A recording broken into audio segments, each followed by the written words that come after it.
Good morning, Baguio City. So, day 37 ng 2026. Punta tayo kay Etag TV dito sa mas malapit-lapit sa may Tudings.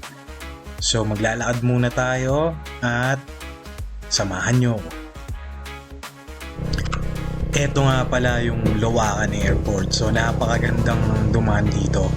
So parang hindi pwedeng tumigil, pero pag tinig nyo dyan, sobrang sarap. Imagine nyo na lang kung ano gusto nyo imagine dyan, pero napakasarap ng street na yan.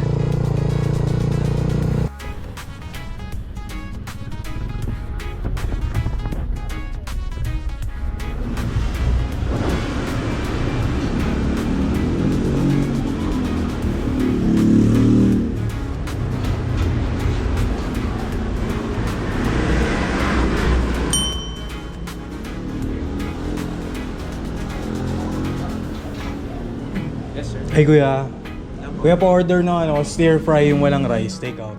Take out, sir. Sige po. Alright, so naka-order na tayo at dumating na yung pagkain. So gagamitin ko na yung pinagbabawal na technique. Ayan, so yan talaga yung gusto kong texture ng rice. So magdala rin kayo ng any preferred rice nyo. At dito ngayon kakita nyo walang tao, ako lang mag-isa. So ayan yung ating food trip.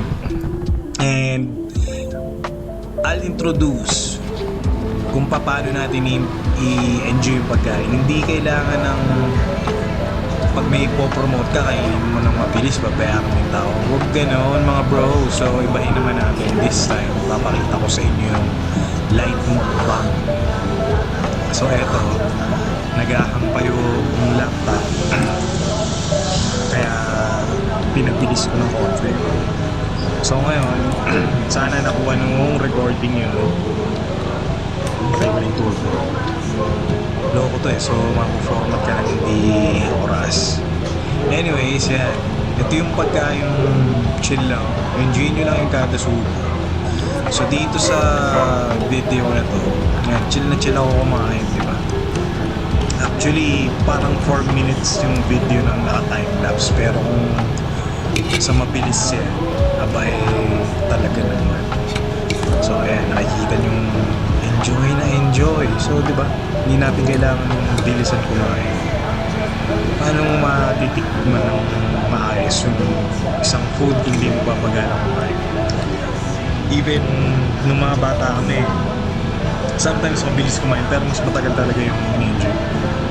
Ewan ko sa inyo guys kung mas mabilis kayong kumain, preference nyo, it's all good. So I hope all goods din kayo dyan. And shout out nga pala sa Team All Goods. Alright, so dito na naman ako kay Kasap Mall. So na-miss ko siya na yung konti So eto na.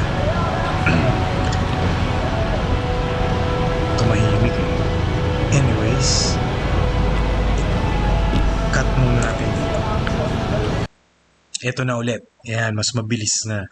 So, ayan yung itsura. Ayan. Ka-timelapse yan ha. Hindi ko binilis na kumain. Enjoy ko. Baka kumuha pa ng coke ang loko. Yan, das kalamansi. Suka at toyo yung paborito ko dyan.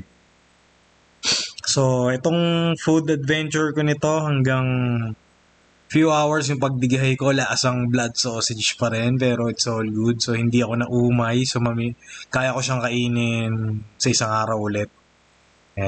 Pero save game lang.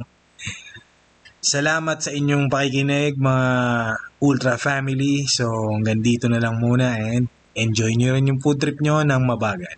Wag bilisan kumain. Bye bye.